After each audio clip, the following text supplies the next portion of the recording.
Good afternoon, everybody. I'm going to call the meeting to order. My name's Eli Bosch, and I'm the acting chair of the council. And before I begin, other than say I'm really glad to see such happy and smiling faces out there, is to remind everybody up here in the dais that the mics are live, and they will continue to be live. So when you say something, it will be heard by everybody. Now, we were here last time in November. We had the wonderful opportunity to hear from the public, mostly students, but some faculty and community, regarding the Hasbrouck complex and its names presently and how we were going to move forward from here and from there. And we appreciate those heartfelt, thoughtful comments. They were taken to our hearts here as council members, and they were very revealing in what the reasoning of the persons who spoke were for changing the names, and they made a distinct impression on us. And since that time, there's been much more study given to the subject, and it will be revisited here today when the application is then brought forward. But before we do that, there's some business parts of the meeting, because this is a regularly scheduled council meeting, and we'll be going through some of our procedures that we have, which are up on the agenda on the screen. And so with that, I'm going to ask if one of the council members would move to approve the November meeting minutes. And first of all, are there any deletions, corrections, or additions to the meeting, or excuse me, to the minutes? So moved. Thank you. Is there a second? Second. Anybody opposed? There being no opposition, the minutes are approved and adopted. In terms of my report,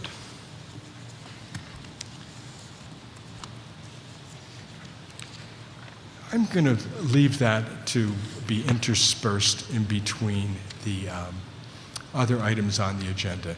There is a new year semester beginning, and there's been a lot of activity by the council focused on the names at the Hasbrouck complex.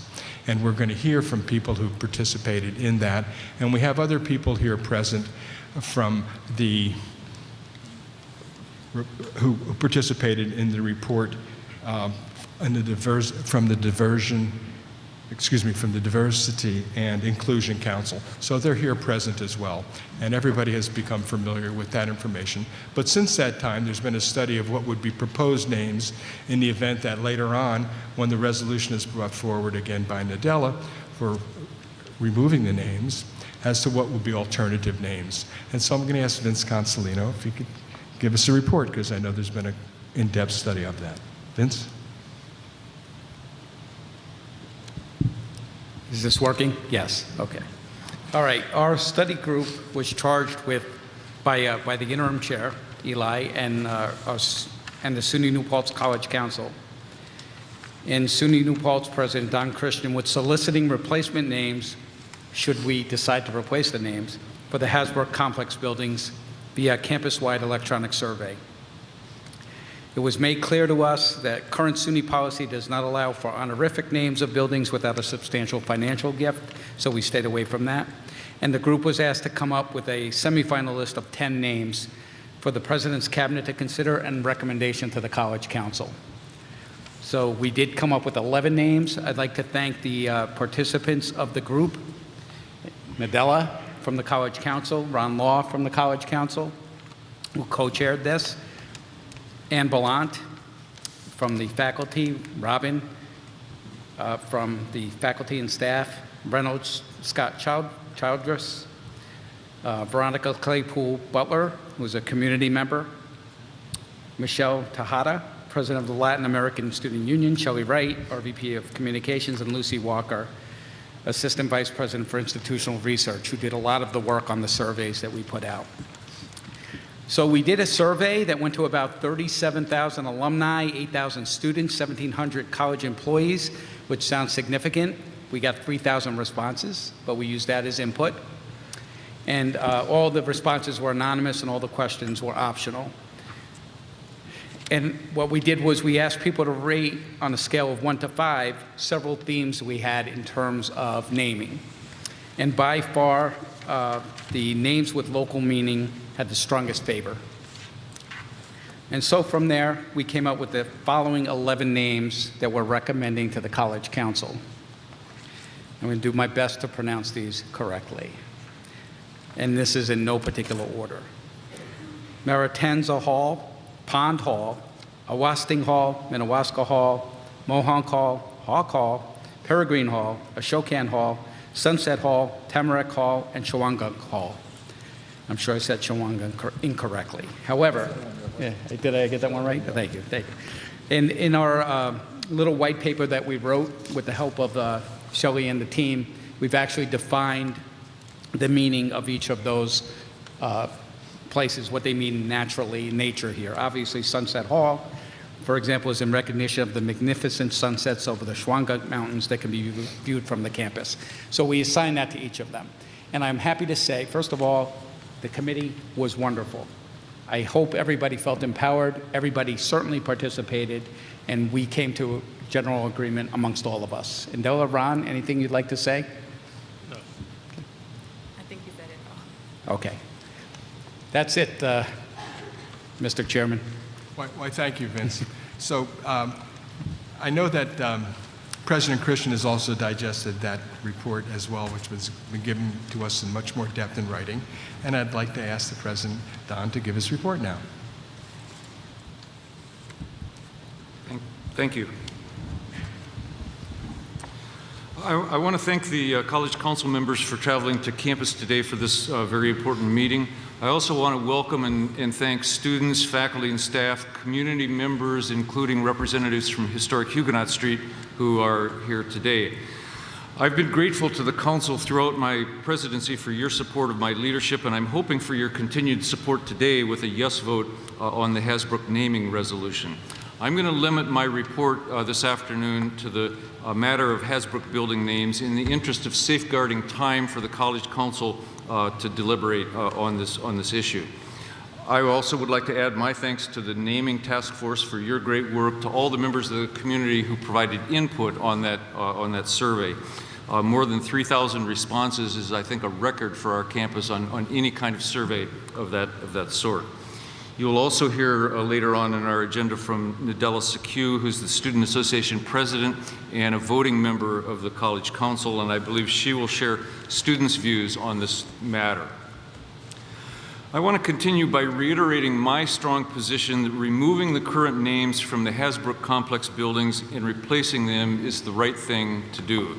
Of course, I recognize that we will never gain full agreement on a complex issue such as this. That does not deter me from my position that this is the right direction for our college at this time. The recommendation to change these names grew out of a careful process we undertook during 2017 and 18, led by our Diversity and Inclusion Council. That process paid careful attention to the history behind these building names, the history and legacy of Northern slavery, the views and perspectives of a broad array of stakeholders on our campus and in our community, the positive contributions of generations of Huguenots, and a clear focus on the future of supporting and welcoming all students to our campus.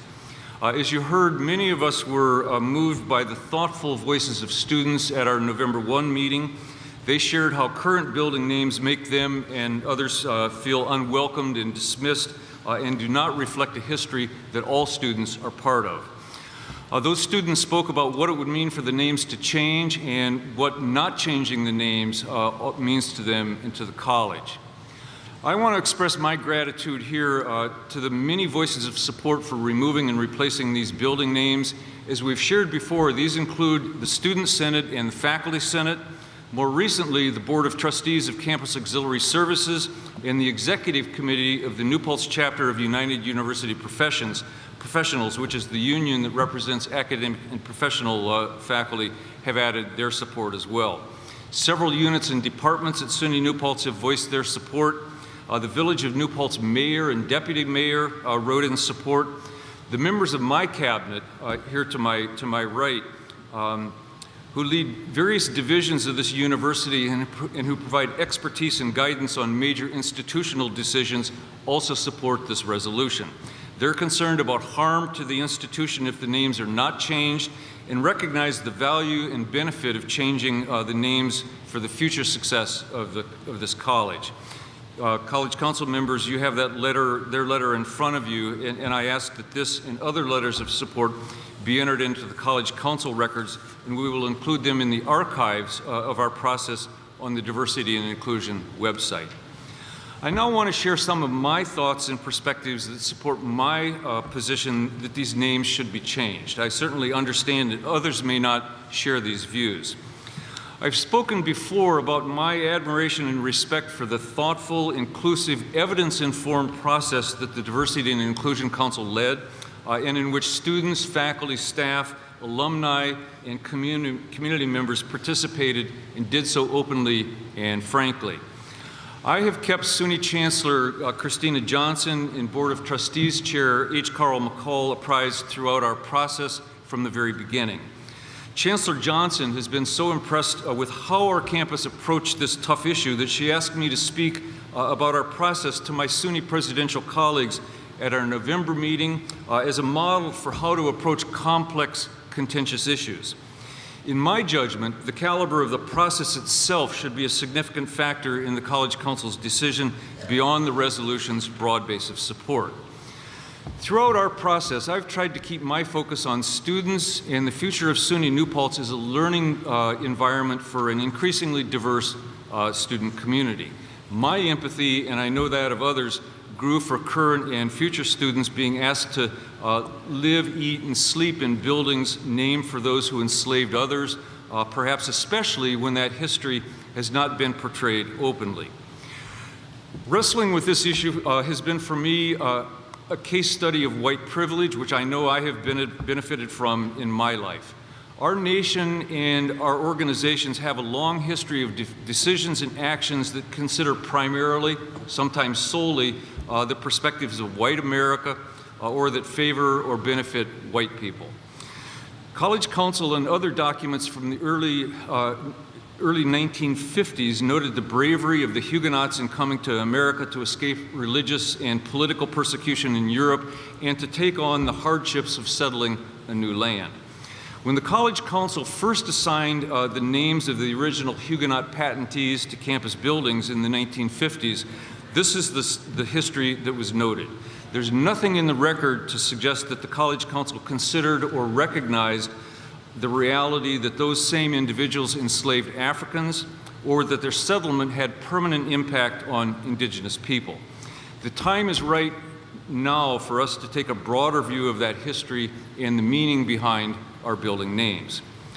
Addressing issues of race and racism, as this endeavor surely does, often triggers white people to claim a loss of our own story, shifting the focus of discrimination away from those who have suffered under it. This sometimes creates a narrative to defend the status quo, and we can do better. Indeed, we cannot fulfill our educational mission if seeking truth and enriching our understanding of each other are viewed as a loss. We have an opportunity to act now based on a broader and more inclusive consideration of history and contemporary issues, mirroring actions by another local institution, historic Huguenot Street.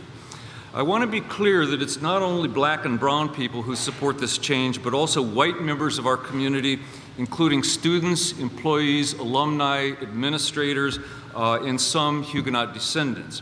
I want to read here the words of one descendant who wrote in support of the name change. She says, "I'm writing in support of the name change for the SUNY New Paltz buildings in the Hasbrook complex named after the Huguenots who settled the area. I'll paraphrase here a little bit. As a direct descendant of these settlers, I feel the time is long overdue for the recognition of others who participated in the growth of the region. Growing up, my grandmother would tell me stories of our great ancestors and how they overcame religious persecution to build new lives in America. While these things are true, it's only half the story. Through the increased transparency of modern historical research, it's easier to see the whole picture where enslaved Africans and Native Americans were marginalized for our success. I have seen strides made on Huguenot Street to include more archaeological digs to further the knowledge of others who lived on the site. It's my hope that one day our detailed archives will help others find their ancestral history in the way that mine has been documented. Let the renaming of these buildings be one small step in the restorative justice this nation is seeking. I wish you and the university the best of luck in resolving this sensitive issue. I've heard the frequent criticism that changing the building names, even if they are linked to slavery, would mean erasing history. The thoughtful letter from our history department provides a very clear response to that criticism.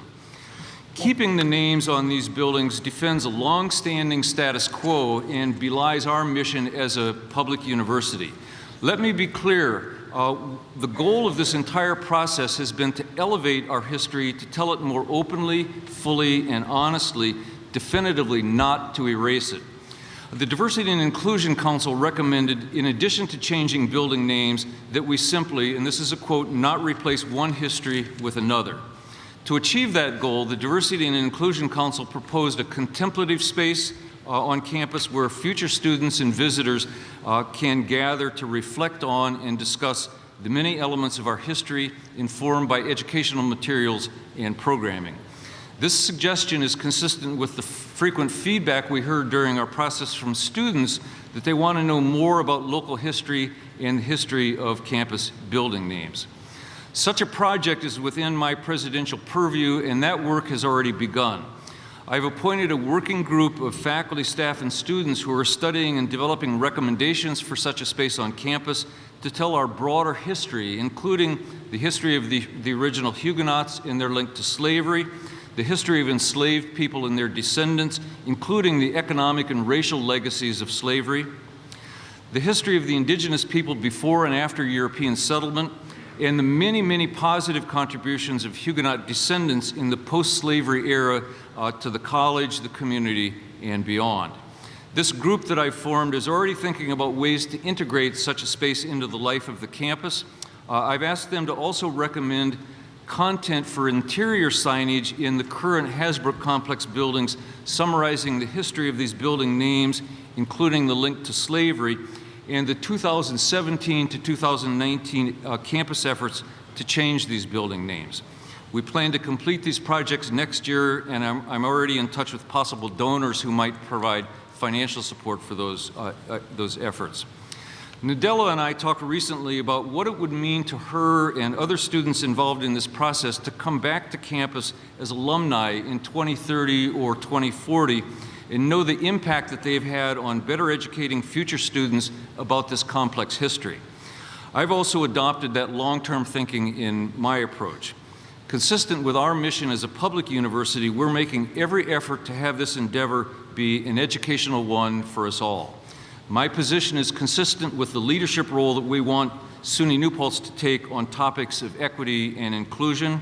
Indeed, I see the outcome of telling history more fully, openly, and honestly as one of the most important outcomes of this entire process.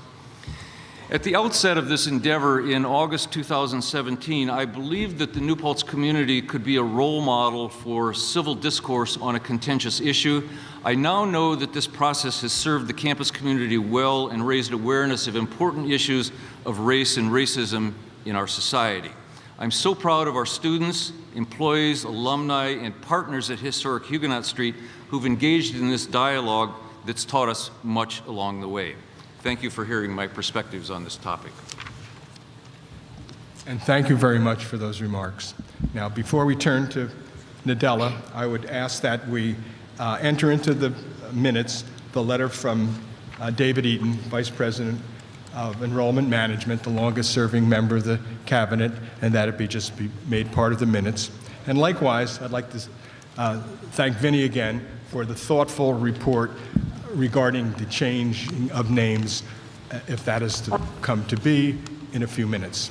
And so the 3,000 participants in that survey gave us some focus on where we would go from here if there's a change. Rather than at the last meeting when the discussion of removing the names was in-depth discussed and reflected on, the question was, is there just going to be one problem, perhaps, exchange for another?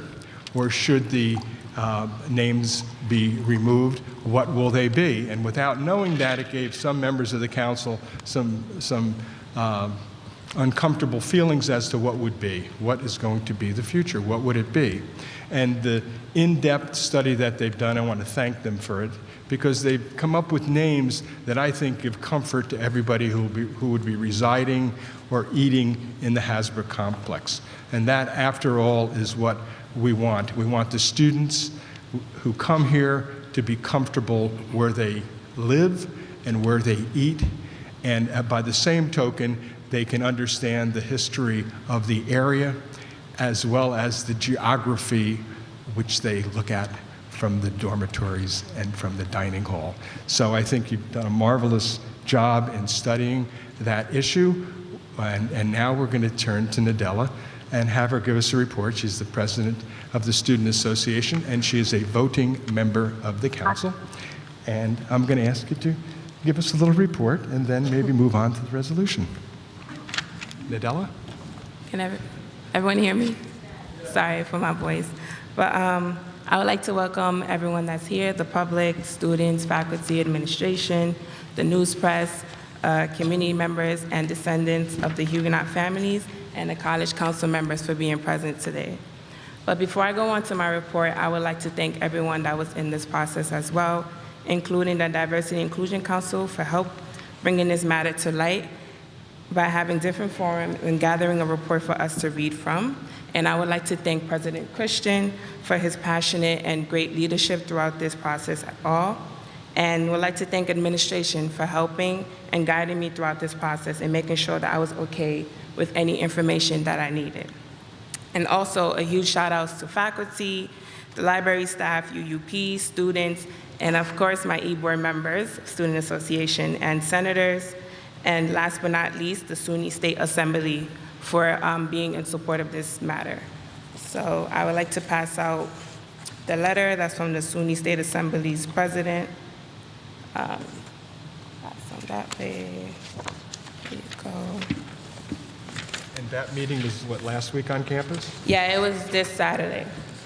You're going to keep the whole thing? Oh, sorry. You can have one. So basically, the letter that I'm passing out right now is basically a letter in support from SUNY SA. And basically, they just wanted to say that they are in support of the name change and of the Student Association's process throughout this all.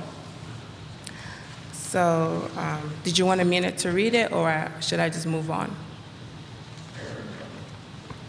Just put it in the record, Eli. Thank you. We would enter it into the record. Thank you, Nadella. Problem. Oh. All right, so continuing on. My fellow college council members, people are honestly tired. People are tired of waiting for an answer that's just being brought up numerous times and is very obvious, and that is favored by many individuals. People are tired of the treatment students of colors receive when it comes to their opinion.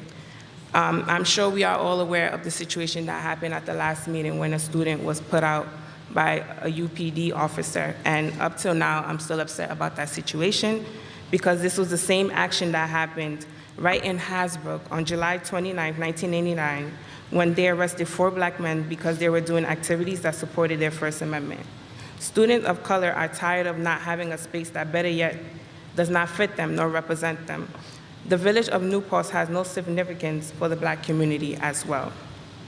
Seeing that there are support from 8 different sources and more that we are all aware about now and could possibly be many more, I ask that we really think about this situation and see why the building name should be changed. After holding a program called Let's Talk during the fall and spring semester, it was brought to my attention that students really care about the situation and would like for building names to be changed. As I quote, "Removing the building names does not erase history because we cannot erase something that has already been done. All we ask is for our voices and concerns to be heard and for it to be acted upon." And that was said by one of the students during the fall program when we had it.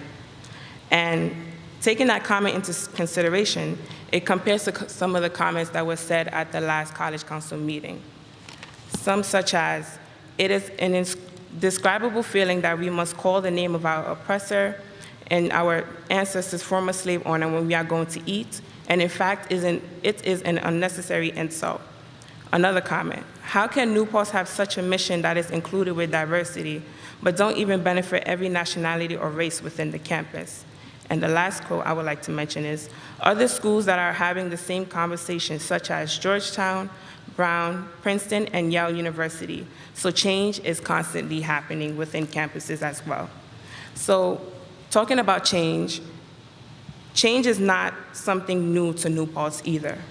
The New Paltz Classical School, the State Normal School, State University Teachers School, State College of Liberal Arts, and now known as SUNY New Paltz. So SUNY New Paltz was not the first name of SUNY New Paltz when we first entered here. It's been changed so many times. So why did this happen? Because change is natural for institutions to have that'll help benefit the mission and teach generations of students history.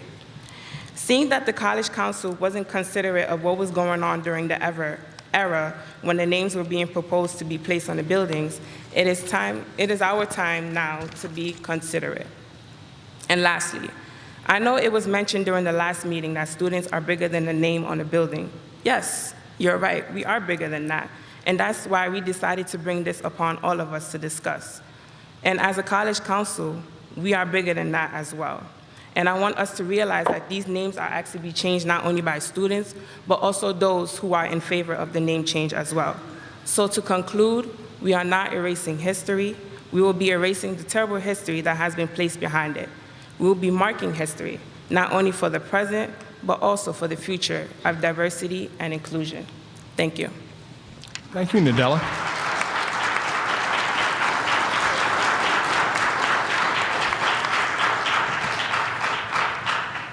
You apparently have a few friends here. More than a few. So, Nadella, I know that you introduced the resolution, and I think at this point it's to be brought back on our agenda as old business. And I would think that we could benefit if you would read the resolution so the council members will be informed as to what exactly the resolution says, and then we can go from there. Would you please? No problem. So starting with the resolution. Whereas the buildings in the Hasbrook residential complex were named for the original Huguenot patentees, including Bevier, Crispel, Dale, Dubois, Hasbrook, and Lefevre, who were the first European settlers in New Paltz, and like other Europeans who settled in New York, they owned enslaved Africans. And whereas the Huguenot patentees and their descendants made significant contributions to education and civic life in New Paltz, including supporting the institutions that became SUNY New Paltz. And whereas the Hasbrook residential complex names have become continuous on campus, and whereas President Donald P. Christian initiated a process in August 2017 to consider and study the names of the Hasbrook residential complex, and this charge coincided with the national discourse and conflict about status and building names on other college and university campuses. And whereas President Christian charged the Diversity and Inclusion Council to conduct a comprehensive and inclusive conversation and study during the 2017 and 18 academic year that resulted in the Hasbrook Building Complex Renewing Dialogue Report and recommendation. And whereas the Diversity and Inclusion Council held multiple forums, soliciting broad input from students, faculty, staff, alumni, community members, Huguenot descendants, and historic Huguenot street leadership, educated the community about the campus history, and studied how other colleges and universities have dealt with the legacy of slavery on their campuses. And whereas the Diversity and Inclusion Council recommended that the names be removed, and whereas the College Council has the authority to name buildings and grounds subject to the general management, supervision, control, and approval of the State University Board of Trustees. Now therefore be it resolved that the College Council accept the recommendation from the Diversity and Inclusion Council and President Donald P. Christian to remove the Huguenot patentee names from the Hasbrook residential complex buildings, including Bevier, Crispel, Dale, Dubois, Hasbrook, and Lefevre, and be it further resolved that the College Council replace those names, and be it further resolved that the College Council recommends that the college administration find other ways to recognize the contributions of the Huguenot patentees and the descendants, as well as the indigenous Munsee and the Africans who also lived here. dated on October 19, 2018. Thank you. Now, you offer that as a resolution, is that right? Yes. Is there a second? No, I'd like to speak before a vote is taken. Okay. And is there any comment? Mr. DiCarlo? Bob? Yes. For those of you in the audience who don't know who I am, I've had a 44-year relationship with this college, and I lived in Lefevre Hall. And I've been on this board now for 16 years, so I have some skin in this game for my love for this college. And I'd like you to just listen to what I have to say, and maybe you can think about this in a different way. As you all know, I have opposed this measure from the beginning. I continue to oppose it for logical and historical reasons I will not repeat now, though I continue to consider them all good reasons. Some of you may have agreed with those reasons, but have been wondering whether the renaming of some buildings could possibly matter enough to oppose the president, many of the faculty, some of the students, I imagine the governor and a majority of the legislature, and yes, even some of the library staff, who say they believe that adopting this measure is of the highest importance and a critical test of our goodwill and moral soundness. In a sense, those who doubt that the renaming of a few buildings is worth a fight are right. After all, if a sizable number of people want something a lot and the rest don't care much, why not just give in to those who have strong feelings on the matter and what they want, regardless of why they feel that way? But what we are voting on today is not simply the removal of names by which some of us, rightly or wrongly, may feel offended. When we vote on this measure, we are also voting on the doctrines that are being used to support it. Doctrines such as intergenerational racial blood guilt, that if unchecked, threaten to cripple the students in whom they are inculcated and could ultimately destroy our nation. Does that sound a little extreme? If so, I invite my countrymen who have supported and sponsored this measure to stand back, take a fresh look at what they are and what they have been saying, and ask themselves where the principles they have been espousing lead and have led always and everywhere. Almost no one today would deny the injustice of slavery and the particularly brutal enslavement of black Africans in America. Nor would many fail to condemn the political and cultural system of racial discrimination against black Americans that survived for far too long after slavery was abolished. Nor would many deny that slavery, like many other past injustice, is still taking its toll. Contemplating the magnitude of such crimes makes many understandably want to punish, or at least to seek restitution from the perpetrators, while the hard fact is that those responsible are all dead. Wishful thinking, which is always the mother of delusions, makes us want to find living scapegoats to take the place of those who have escaped our vengeance by dying. So we invent theories of national or racial guilt. For what is the doctrine of white privilege but an attempt to make an arbitrary group responsible for the crimes of many who may or may not have been their ancestors? Who was white anyway? Half of my ancestors were Catholics from southern Italy, and therefore were members of both a race and a religion that were despised by many people they found in America when they arrived. My Italian grandfather, far from being a descendant of a rich slaveholder, sold hot dogs under the boardwalk at Coney Island. No doubt back in Italy, he had ancestors who were murdered, enslaved, oppressed, or dispossessed. Likewise, my mother's family arrived during the last century, and her mother, like many, earned a living caring for the children of the rich. Likewise, not every person with an ancestor in Africa is a descendant from a slave, nor does every American who is identified or identifies himself as black start life at a disadvantage to everyone identified as white. While slavery was a terrible crime, it is not the only crime that can wound the human personality. Even if there were reasoned basis to identify a group of whites today, some of whose ancestors did in fact own slaves, and it were further possible to identify living persons who have been harmed by that injustice, we cannot atone for the crimes of the dead by perpetrating new ones on the living.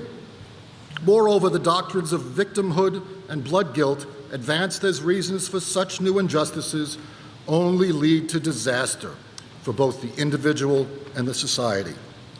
These doctrines are pernicious for the individual because only our American belief, which is a precious legacy of our Western Judeo-Christian roots, in the power of the individual to overcome the circumstances of his birth, can in fact empower him. On the other hand, if we are successful in convincing people who consider themselves not white that their success depends upon the undoing of effects of injustices done to people like them in past generations, by seeking advantages over their white contemporaries, we doom them to failure in the present. After all, what is the so-called affirmative action but a euphemism for such race-based preferences? Such practices are obviously unjust to those who are not considered members of the aggrieved and therefore preferred groups, which lawyers aptly call protected classes. A greater harm done to the non-protected and the non-preferred is that they too can develop the same victim mentality as the protected classes. And they too can be doomed by it to fatalism, futility, and failure. Theories of racial guilt, victimhood, vengeance, reparations, and blood guilt are, if anything, more destructive at the level of the society than at the level of the individual. At best, these pernicious doctrines produce conflict and the destruction of a sense of common ideals and a common good. At worst, they produce violence, civil war, and mass murder. For proof, one need only look at the recent and not so recent history of Northern Ireland, Rwanda, the Middle East, and Bosnia. What is special about America, what has made it possible for people of many nations, races, and religions to live and prosper together, is the American idea that in a land of liberty, each person, regardless of who his ancestors were, has the power to make something of himself. America's sins have not been consequences of those ideals, but failures to live up to them. The doctrines of racial victimhood and blood guilt that we are asking to endorse implicitly today strike at the very heart of the American idea. I hate those doctrines because I love America and all its people, regardless of their origins or ancestry.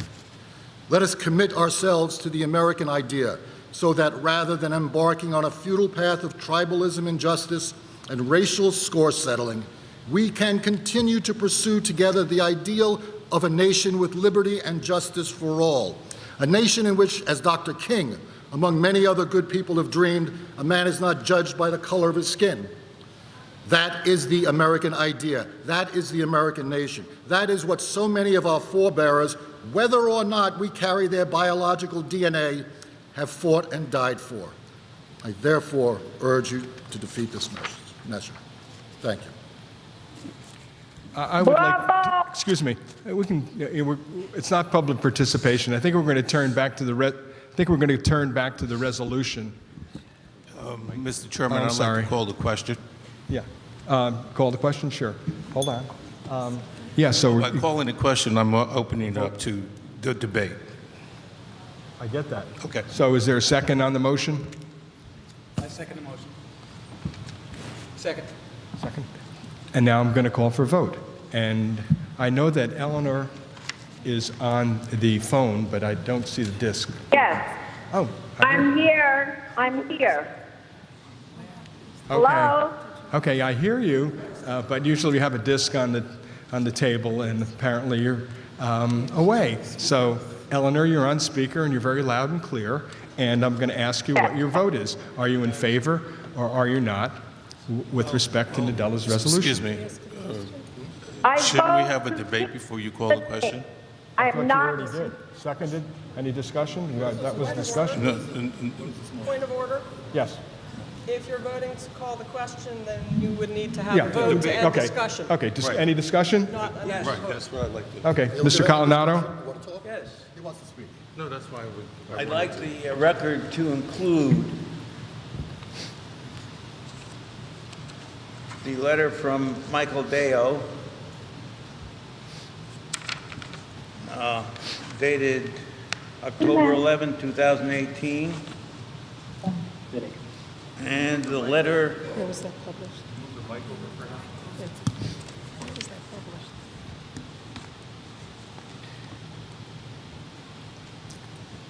yeah, Well, I don't know who it was published to, but The Oracle, okay. Thank you.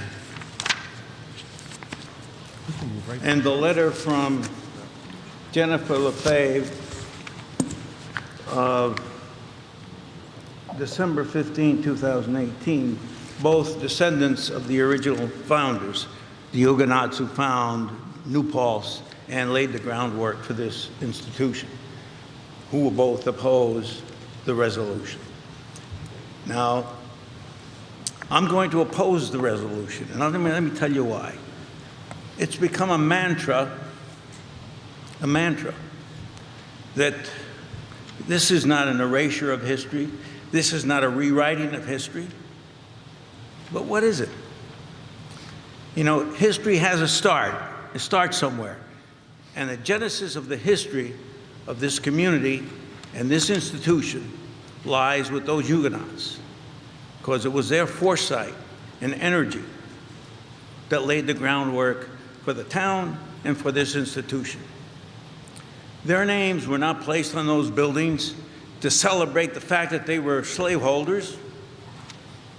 Their names were placed on those buildings as part of history to celebrate the fact that they had the ability, coming here to a strange land, and had the ability and energy to create the town of New Paltz and lay the groundwork for SUNY New Paltz. And I go back and I remember when SUNY was a teacher's college. There was one building, Old Main, surrounded by acres and acres of vacant land. And it was the foresight and energy of the people who followed those Huguenots that led to this institution as we know it today. It's no longer a teacher's college or a normal school, but a university. And we celebrate those individuals, those 5 Huguenot families, because of their foresight and giving us the opportunity to have not only the town, but this institution. I am opposed to the resolution for those reasons. Ann? As an ex officio member of this council, I represent the college faculty, but I'm also speaking as an individual with 25 years of service on this campus. A key focus of my service is the advancement of the college through accreditation. To maintain our accreditation by the Middle States Commission on Higher Education, we must meet multiple stringent standards, including one that examines governance, leadership, and administration. This standard requires that the governing body of the institution, i.e. the SUNY Board of Trustees, in conjunction with the College Council, serves the public interest and ensures that the institution clearly states and fulfills its mission and goals. Our mission states that we are committed to providing high-quality, affordable education to students from all social and economic backgrounds. And further, that we are a faculty and campus community dedicated to the construction of a vibrant, intellectual, creative public forum which reflects and celebrates the diversity of our society. As you deliberate, I urge you to look beyond your individual viewpoints. Listen to the voices of the campus community and consider the evidence before you. We have the report of the year-long study by our Diversity and Inclusion Council. We now know of the detrimental impact of the Hasbrouck Complex building names on our students, and we heard about some of their experiences at our last meeting. We have learned of the strong support for this resolution to replace the names from students, faculty, staff, administration, the Campus Auxiliary Board, our local UUP chapter, and local governmental leaders. We have seen other academic institutions, including highly prestigious colleges and universities, take the step that you are now contemplating. We know that our campus is committed to preserving and presenting our history, including the positive contributions of those who founded and ensured the survival of what ultimately became SUNY New Paltz. And the survey results that were just presented support that the alternative building names that have been proposed enjoy support. In voting for this change, you will indeed support and serve the public interest and ensure fulfillment of the college's mission in accord with our accreditation standards. The benefits of this change will be resoundingly positive and will extend for generations to come. Thank you. Thank you, Ann.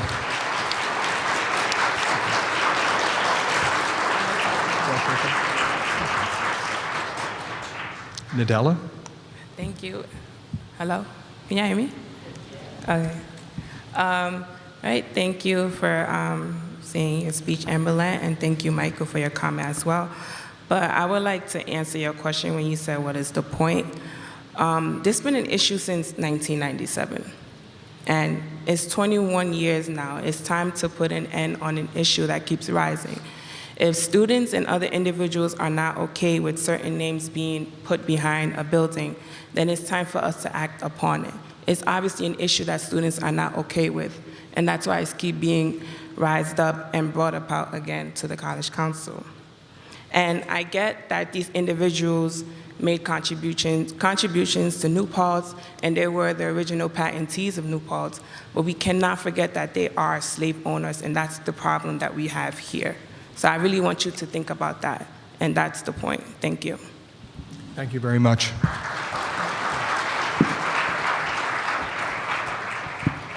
Vinny? No, I personally think we've had enough comments. I'd like to move no more comments, and we move to the vote. Okay. It's my view. Okay. Before that, I'd just like to take a little prerogative and just give my 2 cents on the issue. I've been involved in the college for well over 30 years. I'm not an alum, but I'm the product of a public education, and for that I am forever thankful. And when I look at the resolution, which is what we're supposed to focus on, what it focuses on is to recognize the settlers here in an appropriate way, but by the same token to have the names of the complex, the buildings where people live and eat, students who are in fact the college along with the faculty and staff, give them comfort. And I think that we can give respect to the settlers, but just as well, we can give respect to the people, students who live there, and that they feel genuinely disrespected by having those names there. And I think that we can eliminate that problem and honor the forebearers simultaneously in an appropriate way, which the resolution reflects. And to not do that would not be what the College Council's role is. And the College Council's role is to give support to the students and faculty. It's not to maintain things, it's to make things better. And I think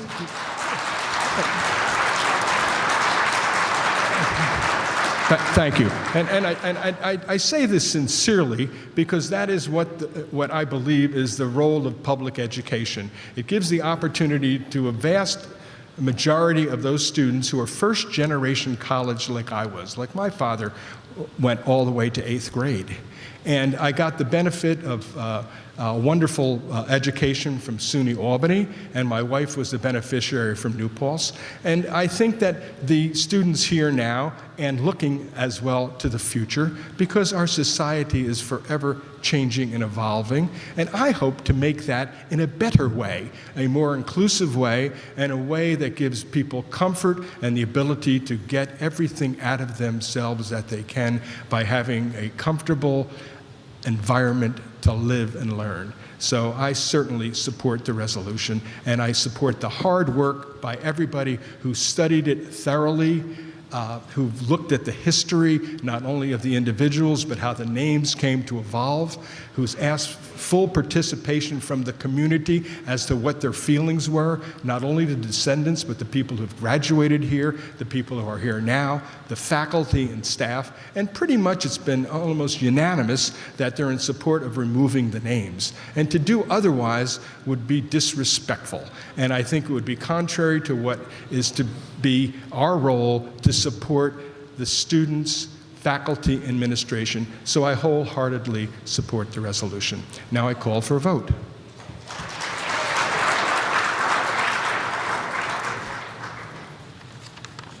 So Eleanor, were you able to hear me? Absolutely. Good. Now, You like my vote? and what is your vote? I oppose the resolution. Opposed? Thank you. Yes. Nadella? I'm in favor. In favor? Ron? Law? I'm a past alumni of this college.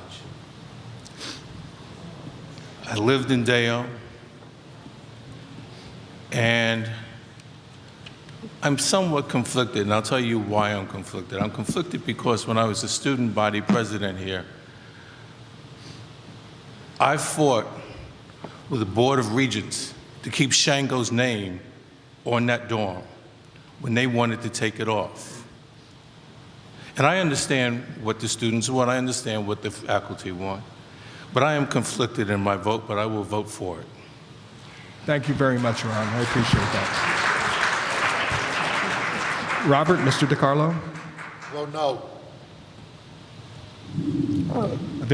Vinnie Gasolino? I'm voting in support of the resolution. Mr. Catalanato? Mike? Pardon? Your vote? Catalanato, right? Catalanato, yes. I think so. No. That's what I've been saying it all along. I didn't understand it. For, I'd say 42 years. Voted no. And you're no? No.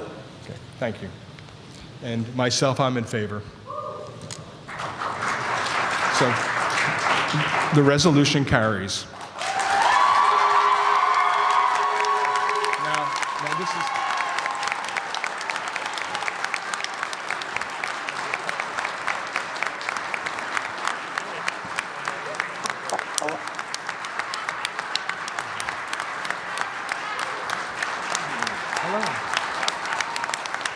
But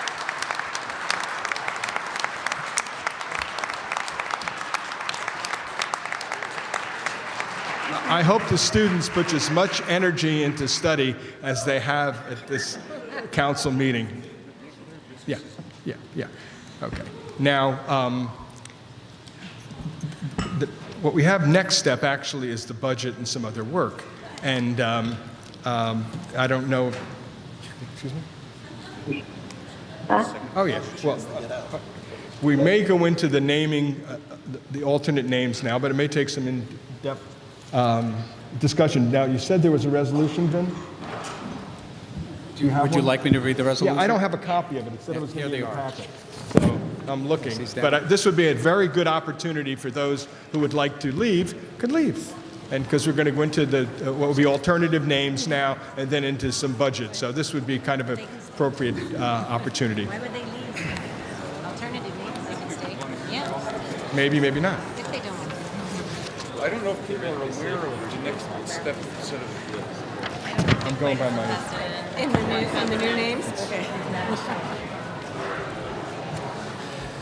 This is. I'm going by my cue cards here.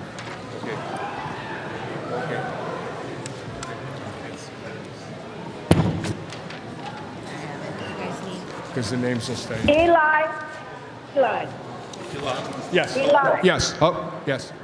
Yeah. Yes, Yes, Eleanor. Oh, I just want to applaud Robert and Michael for their words. Would you tell them for me? Excuse me. Would you tell Robert, Carlo, and Michael that I applaud their words? You're welcome, Do you know Eleanor. what you said? Yeah. She applauds Michael. Yeah, thank you very much.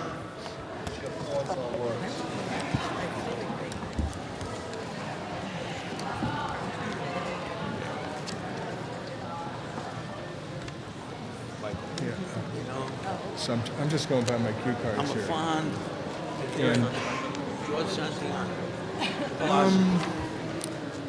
One of his famous quotes is, "Be careful, because okay, so things are settling down a little bit. Now, the way things go is it's still subject, of course, to the Board of Trustees, the actual names, and the names will be retained to such time as that it's authorized to be removed, and there are different security, identifying buildings for fires, things of that nature. So the names will remain until new names are created, and then probably may take even till the summer till they come down and new ones go up. But that has to do with just the actual work and the timing of the New York SUNY Board of Trustees. So they have to approve it. They take our resolution and then they act on it, and then they give us the authority to do so. So that's the mechanics of the name change. So in the meantime, we have some names. So Vinny, why don't you tell us what your recommendations are? I have the resolution. Oh, okay, great. They just accept the 11 names to pass up the line. Yep. Is it in my pack? Well, I haven't had the names away. Yeah, could you get the names up? I know. Whoever's running the But if projector? haven't Yeah, I had think them they're before working the out. meeting, Thank you. we have to make a selection. I don't have it. I can explain. Okay, those are for the I can explain. halls. Oh, it went out February 21st. Hello? Mr. Chairman, question. Yes. I'd like the meaning of the name Maratanza. What does that mean? Where do you get it? I have. Yeah, Ann. An explanation. Yes, Ann. I can explain, if you will, Mr. Chairman. I can hear you better not on the mic, so yes. Okay, so the concept here was that there are 5 sky lakes on the top of the ridge, and so those names with the asterisks are the names of those 5 lakes. Maratanza was actually a ship that was used during the Civil War, a steamer. But it's one of the 5 lakes. What's a Westing hole? That's another one of the lake Another one of names. those? Yes, and the translation is in the report. It means place of grassy hills. It's a Muncie word. Okay. Thank you. So are the recommendations are to name the 5 dorms for lakes that are up in the mountain? That was one possible scenario. Okay. And so that would give some cohesion because it would be 5 lakes. They all would be up on the ridge that the dormitories kind of look at, right? Yes? There's only one problem, which is one of them has the ignominious name of Mud Pond. So the suggestion was just to call it Pond, and that's the one that could be the one overlooking the pond. So you've done editing on that name, is that right? We took Okay. the second half instead of the first half in that case. That works, and that's for Deo. And so those 5 names are Maratanza, Pond, Awasting, Minnewaska, and Mohawk. Is that correct? That was the proposal. But there are other names that also had very positive responses, such as Ashokan. Right. Right. So what are people's preferences? I know probably Mr. Colinato has an opinion. Well, I haven't seen it, so I haven't thought about it. Okay. Mr. Dated Chairman? February 21st, so it's not as if we had they got days to February. consider the names. Okay. Yeah, the meeting It was in the materials. handout and forwarded. Michael, the meeting materials contained the report from the study group with all the names. I did not get that. It did go out to everyone on the 14th of February, and I also sent it to you last night, Eleanor. I did not get it. Mr. Chairman? Yes. Well, anyway, One second, I Ron. can listen to the names are. And the first name, Marantanza, I could not like. Okay. Doesn't like Maratanza. Okay. Ron?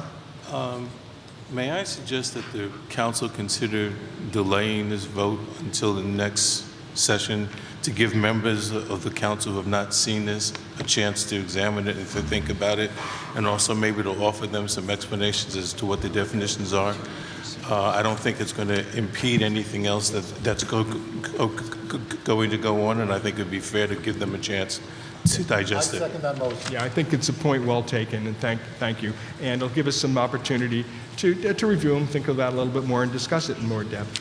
And I think it's important, and I think we can table it till the next meeting.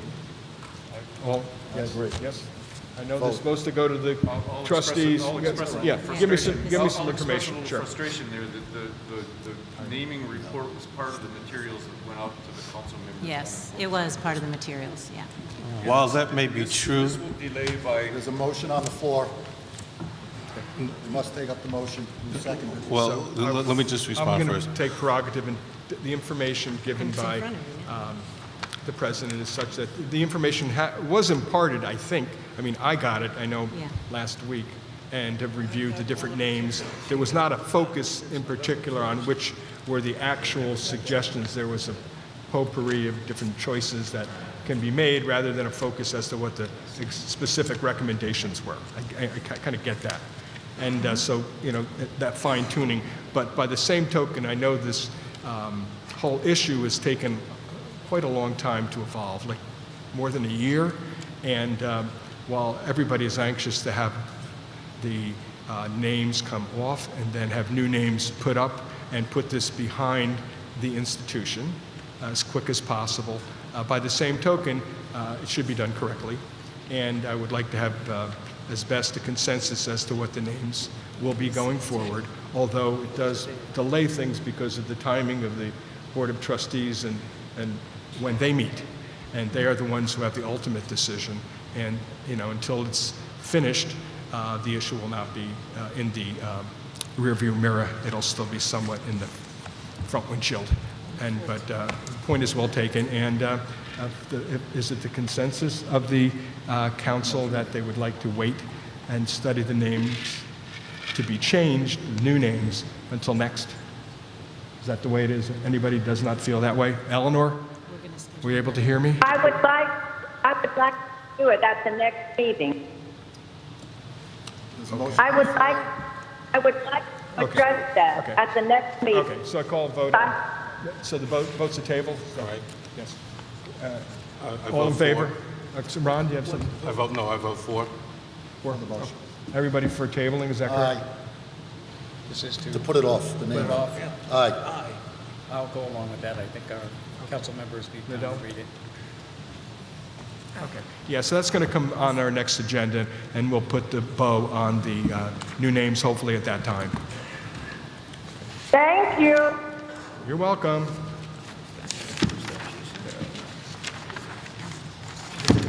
Now, I don't think there's any other old business. New business would be the budget, and we're flush as always, right? Are we in new business or budget?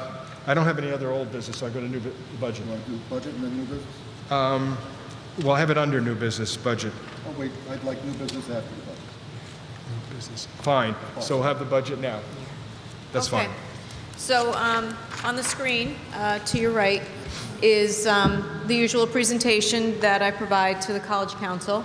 As you recall, we started the year in a bit of a pickle. We were showing a deficit, a projected deficit of over $5 million. The good news is that the revenues that comprise part of our budget are looking pretty solid this year. We anticipate that we are going to meet and exceed the revenue target by a little bit, but every bit a little bit helps. The expenditure piece at this time of the year is a little bit difficult to project where we're going to exactly end up, but everything is looking favorable. On the personal service front, we are 61% through the year, but we are only at 59% of our expenditure. So we look like we're going to be saving some money on the personnel side, both with one-time and ongoing peeling back of our personnel. On the temporary service side, it is too early to tell exactly where we'll end up because at this point of the year, we're still waiting for a bunch of our temporary adjunct professors to enter into the payroll system. So next month will be a much better time to predict that. Utilities are looking good, although the number that you see represented there in the expenditures year to date only represents through the month of December. So as you can imagine, with the winter months upon us and some really cold days, particularly in the beginning of the year, we're going to see some bills that are probably a little bit higher than we would like, but we're still doing really, really well on that front. So the campus has come together to put together a plan to address this ongoing deficit. And I'm happy to report that I think that we have met our target for the year to reduce expenditures one time and ongoing of $1.75 million. So what that means is instead of using $5 million of reserve by the end of the year, we should only use 3 and change. And we're hoping to even get that down a bit further. So with that, are there any questions? Thank you very much. Now, is there some any other new business? Yes. Okay. Dear fellow council members, I might have the longest relationship with this college, along with Ron, than anyone else here today, 44 years. I have now served as a member of this college council for 16 years. Probably the accomplishment I'm most proud of was working with President Steve Poskanzer and our local legislators in securing millions of dollars necessary to build and renovate the beautiful student union building we gather in today. The years spent working with President Poskanzer, a truly great college president, were tremendously rewarding. Over the years, it has been obvious that I have had my disagreements with the direction and the politics of New Paltz, but I have always tried to be a restrained yet dissenting. Now, my time has come to take my leave of New Paltz and this council. Earlier, I gave my reasons. I truly believe that the action taken today regarding stripping names off buildings will lead to even more actions by this college that I wish not to be associated with, such as banning books which some might be offended by, and the continued silencing of speech and thought regarded as offensive by those political classes that now rule on college campuses. I was appointed 16 years ago by then Governor George Pataki, and I will be notifying our present governor that my resignation from this college council takes effect tomorrow, February 22nd. Appropriately, the birthday of the father of our nation, George Washington, a great American despite the fact that he was a slaveholder. He, upon his death, freed his slaves, and I would like to believe because he saw the evil of it. I hope future generations of Americans would understand that you can't judge the past with the eyes of the present. Thank you. Thank you. I hope you will still remain a supporter of the institution that gave you your degree. And it would be with some regret that I see you leave, but I thank you for your service, as does everybody else. So thank you for bringing your views to us. It always are thought-provoking and often very supportive. So thank you. Is there any other new business? Now we're going to work on a new date, Shelley, for the next meeting. Soon. Yes. Soon. And We you'll will let work on that right away. Okay, like today. And so you'll let us know. So thank you, everybody, for attending, and thank you, council members and faculty and staff. Thank you very much. Adjourn. Move to adjourn.